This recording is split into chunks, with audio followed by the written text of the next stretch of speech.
अब आगे। उन सबको देखकर महिका का सर अब उनके बीच रहकर दर्द करने लगा था। अगर वो कुछ देर वहां रुकी तो सबको फालतू में सजा दे देंगी। ये सोचकर महिका ने अपना नामे सर हिला दिया और सीधा ताहिरी वासु को अपने से अलग करके जल्दी से रूम से निकल गई। महिका को जाते हुए देख वासु और ताहिरी दोनों का मुंह बन गया और दोनों जल्दी से महिका के पीछे भागे और साथ ही साथ वैभव ताहिरी को परेशान करने के मकसद से उनके पीछे चला गया।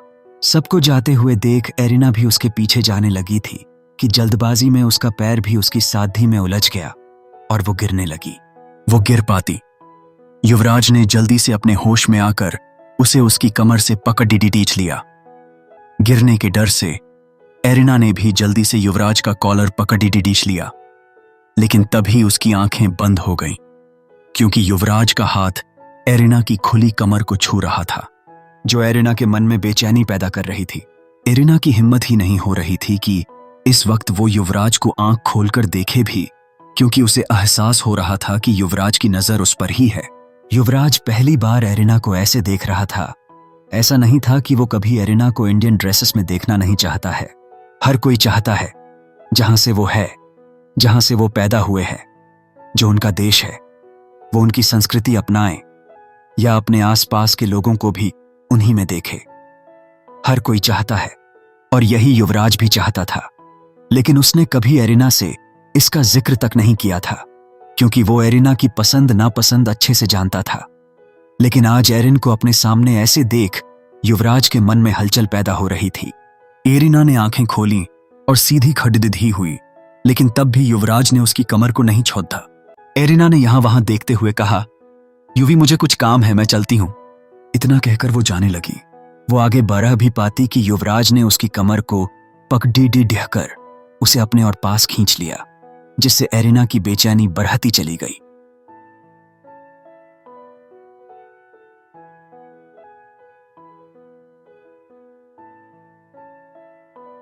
वही बाहर वासु गुस्से से यहां वहां देख रहा था। महिका पहले ही निकल चुकी थी और उसके बाद ताहिरी भी उसे चकमा देकर गायब हो गई थी। उसने खुद से कहा, मैं आपको ढूंढ ही लूंगा, मुझे भी आयान जीजू से मिलना है। इतना कहकर उसने अपनी बाइक की चाबी उठाई और वहां से निकल गया।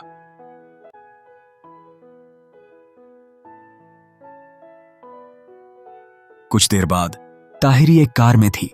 वो बार बार अपने फोन में देख रही थी, लेकिन अभी तक सामने से कोई जवाब नहीं आ रहा था, जिससे वो उदास हो गई थी। ड्राइवर ने ताहिरी से पूछा, मैम कहां जाना है? ताहिरी ने अपने फोन में देखते हुए कहा, मुझे नहीं पता कहां जाना है, कोई मेरी बात का जवाब नहीं दे रहा। मैंने साधी पहनी थी, लेकिन अफसोस वो मुझे देख नहीं पाएंगे। ताहिरी की बात सुनकर ड्राइवर ने कुछ नहीं कहा, बस वो यहां से वहां कार चलाता रहा। आधे घंटे बाद ताहिरी के फोन पर मैसेज आया, जिसे देखकर वो खुश हो गई। उसने जल्दी से रोनित से मिलने के बारे में पूछा और इंतजार करने लगी। कुछ देर बाद रिप्लाई भी आ गया। ताहिरी ने खुश होकर ड्राइवर से एक पता बताया। ड्राइवर जल्दी से एक्टिव हो गया। आखिर उसे जगह पता चल गई। कुछ देर बाद ताहिरी रोनित के पास मौजूद थी और रोनित को खुश होकर देखे जा रही थी। वही रोनित ऊपर से लेकर नीचे तक उसे ही देखे जा रहा था। आखिर में उसने ताहिरी से कहा, क्या किसी की शादी में जा रही हो? रोनित की बात सुनकर ताहिरी की मुस्कान गायब हो गई और उसका मुंह फूल गया। उसने अपने साधी के पल्लू को अपनी उंगलियों में उलझाते हुए कहा, क्या मतलब है इसका? मैंने पहली बार साधी पहनी है और आप तारीफ करने के बजाय ऐसा कह रहे हैं नहीं है। और शादी में क्या कोई ये सिंपल सी साधी पहनकर जाता है क्या? ताहिरी की बात सुनकर रोनित ने उसकी पहनी हुई ब्लैक साधी देखी और उसे देखते हुए कहा, इसकी कीमत कितनी होगी? ताहिरी ने अपनी साधी देखते हुए बेख्याली में कहा, पता नहीं, लेकिन 5 या 10 लाख की या उससे ज्यादा की मुझे रेट नहीं पता। ताहिरी की बात सुनकर रोनित की आंखें बड़धी हो गईं। उसने एक फीकी हंसी हंसते हुए कहा, हाँ, अगर शादी में कोई इतनी सिंपल साधी पहनकर नहीं जाता तो शादी वाली साधी कितने की होगी? लगता है अब मुझे और मेहनत करनी पड़ेगी। अचानक से मुझे मेरे प्रमोशन की जरूरत महसूस होने लगी। रोनित की बात सुनकर ताहिरी ने अपना मुंह फुलाते हुए उसे देखा। वो रोनित की बात का मतलब अच्छे से समझ गई। उसने रोनित के सीने पर मारते हुए कहा, आप क्या मेरा मजाक उड़ा रहे हैं? रोनित ने हंसते हुए उसके हाथ को पकड़ कहा। माफ करना, लेकिन हाँ, मुझे सच में प्रमोशन की जरूरत है, नहीं तो मैं तुम्हारी रोज की सिंपल सी शादियां कैसे ले पाऊंगा। ताहिरी ने अपनी हिल्स जमीन पर मारते हुए कहा। आप मेरा मजाक उड़ा रहे हैं? रोनित ने उसके हाथ को कसकर पकड़ते हुए कहा। तुम समझी नहीं मेरी बात का मतलब है, अगर फ्यूचर में हमारे बच्चों को ये लगा कि मैं उनकी मम्मी की जरूरत पूरी नहीं कर पा रहा तो वो मुझसे नाराज हो जाएंगे ना। रोनित की बात सुनकर अब ताहिरी का चेहरा देखने लायक था। उसके होंठों पर मुस्कान आ गई थी और चेहरा चेरी की तरह लाल होने लगा था। तभी रोनित ने आगे बढ़कर ताहिरी का माथा चूमकर कहा, बहुत खूबसूरत लग रही हो आज। रोनित की बात सुनकर ताहिरी ने कहा, क्यों, क्या मैं रोज सुंदर नहीं लगती? रोनित ने उसे देखा, फिर हंसते हुए कहा, सच में लद्दाखियों को समझना नामुमकिन है, चाहे वो कितनी ही समझदार हो, उनका बचपना कभी नहीं जाता। रोनित की बात सुनकर ताहिरी ने नाराजगी के साथ कहा, ठीक है, मुझसे आपसे बात करनी ही नहीं है, और आपने कहा था कि आप सिर्फ कुछ मिनट के लिए आएंगे। अब आपकी कुछ मिनट पूरी हो गई है, अब आप जाइए। रोनित ने उसे देखते हुए कहा, अच्छा छोड़ो, अब ये बताओ, क्या ये साधी सिर्फ मेरे लिए पहनी है? इतना कहकर एक शरारती मुस्कान के साथ उसे देखने लगा। ताहिरी ने भी एक लंबी मुस्कान के साथ कहा, बिल्कुल नहीं, वो तो मही ने ट्राई किया था और उसी ने मुझे कहा था, तो मैंने इसे सिर्फ मही के लिए पहना है। इतना कहकर वो एक चिढ़ाने वाली मुस्कान के साथ देखा। ताहिरी की बात सुनकर अब रोनित का मुंह बन गया। उसे तो यही सोचा था कि ताहिरी ने सिर्फ उसके लिए इस साधी को पहना है। रोनित का चेहरा देखकर ताहिरी हंसने लगी। ताहिरी को हंसते हुए देख रोनित भी मुस्कुरा दिया। तभी उसे कुछ ध्यान आया। उसने ताहिरी से पूछा, महिका जी ने तुमसे ऐसा कहा, इसका मतलब उन्होंने तेजू का आइडिया अपना लिया? ताहिरी ने अपना हाँ में सर हिलाकर कहा, हाँ, और शायद वो अभी उस खड़ूस मेजर को ढूंढने ही निकली है। ताहिरी की बात सुनकर रोनित परेशान हो गया। रोनित ने खुद से कहा, ऐसा नहीं हो सकता। ताहिरी ने पूछा, क्या हुआ? रोनित ने ताहिरी से कहा, अगर हो सके तो अभी महिका जी को आयान से मिलने से रोको। अगर अभी जिस जगह आयान है, अगर महिका जी को यह पता चल गया और वो वहां उसके पास चली गई तो मैं नहीं जानता कि क्या होगा। रोनित की बात सुनकर ताहिरी भी परेशान हो गई। उसने कहा, आपका क्या मतलब है? रोनित ने घबराते हुए कहा,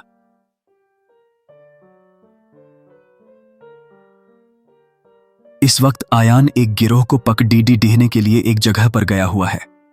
वहां खतरा भी है, और तो आयान ने वहां अपनी पहचान बदली हुई है। और जहां तक मुझे पता है, तेजू को इस बात का पता नहीं है, क्योंकि वो कहीं और अपनी ड्यूटी कर रहा है। मुझे पूरा यकीन है कि तेजू ने अंसार से महिका को आयान से मिलाने के लिए कहा होगा। अगर ऐसा हुआ तो आयान को ये इस वक्त बिल्कुल अच्छा नहीं लगेगा। ताहिरी ने चिढ़ते हुए कहा, क्या वो छुट्टी नहीं ले सकते कुछ दिन के लिए? क्या उन्हें कभी छुट्टी की जरूरत महसूस नहीं होती? हर वक्त देश के बारे में सोचना अच्छा है, लेकिन उसमें खुद को भूल जाना बहुत गलत है। फिर उसने रोनित की बात याद करते हुए कहा, पहले मैं मही के पास जाती हूं, पता नहीं कहां है वो, और अगर इस बार उस खदुस मेजर ने मही को कुछ कहा ना, तो मैं उन्हें छोड़ दूंगी नहीं। मेरी मही आज बहुत खुश है, मैं नहीं चाहती कि वो जरा सी भी मायूस हो। रोनित ने अपना हाँ में सर हिलाकर कहा, जाओ, मैं तुम्हें बताता हूं, अगर हो सके तो महिका जी को आज आयान से मिलने मत देना। ताहिरी अपना हाँ में सर हिलाकर वहां से भाग गई। वही दूसरी एक पुराने से घर में आयान एक घर में मौजूद था। उसके हाथ में वॉकी टॉकी था, जिससे वो कुछ ऑफिसर को ऑर्डर दे रहा था। उसने कहा, याद रखना ऑफिसर, उस कैसे भी करके पकड़ीडीस लेना। वो आगे कुछ कहता कि उसे खिद्दकी के बाहर कुछ दिखाई दिया जो हल्की सी खुली हुई थी। उसने खिद्दकी पूरी खोल के देखा तो उसे महिका की दिखाई दी, जो उसकी तरफ ही आ रही थी। ये देखकर उसकी आंखें बदल गईं। वो तुरंत बाहर गया और महिका को देखने लगा। महिका ने जैसे ही आयान को देखा, वो अपनी जगह रुक गई और आयान को देखने लगी। आयान को देखकर महिका के होंठों पर स्माइल आ गई थी। महिका आयान को देखे जा रही थी और आयान भी बस एक टक महिका को देखे जा रहा था।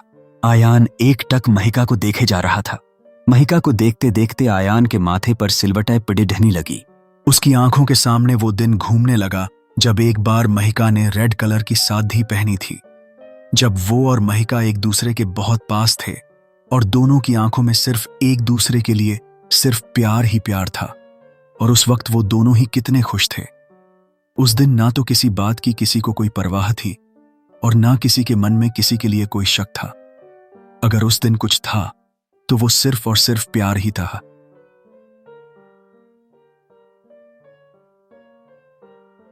आयान की आंखों में वो दिन किसी टेलीकास्ट की तरह बार बार हो रहा था। तभी उसकी माथे पर सिलवटें बढ़ती गई, क्योंकि धीरे धीरे उस दिन से निकलकर आयान वापस उस दिन में पहुंच गया जब वो और महिका अलग हुए थे और जब उसने महिका को अपनी वजह से रोते हुए देखा था। उसके लिए महिका सिर्फ रो ही नहीं थी बल्कि मर रही थी। ये कहना गलत नहीं होगा कि उसने महिका को मरते हुए देखा था। वो दिन आयान की आंखों के सामने फिर से एक बार घूमने लगा, जिससे उसके माथे पर परेशानी की रेखाएं खींचने लगी और चेहरे पर बेचैनी के भाव आने शुरू हो गए। और तभी उसे खुद के दिल की धक धड़कनें भी सुनाई देने लगी, जिन धक धड़कनों को उसने काफी वक्त पहले खुद ही बंद कर दिया था, जिस दिल को उसने तभी दोबारा पत्थर का बना लिया था जब महिका उससे दूर गई थी। वो पत्थर दिल आज फिर से एक बार पिघलना चाहता था और खुलकर धधकना चाहता था। ये महसूस करके आयान के भाव बदलने लगे। वही महिका आयान को मुस्कुराते हुए देखे जा रही थी। उसे लगने लगा कि उसकी तरकीब काम कर रही है। ये सोचकर आयान के और पास जाने लगी और उसके और पास जा पाती कि अचानक से उसके कदम रुक गए और उसकी वो प्यारी सी खूबसूरत सी मुस्कान फीकी पेडी डी डेट गई।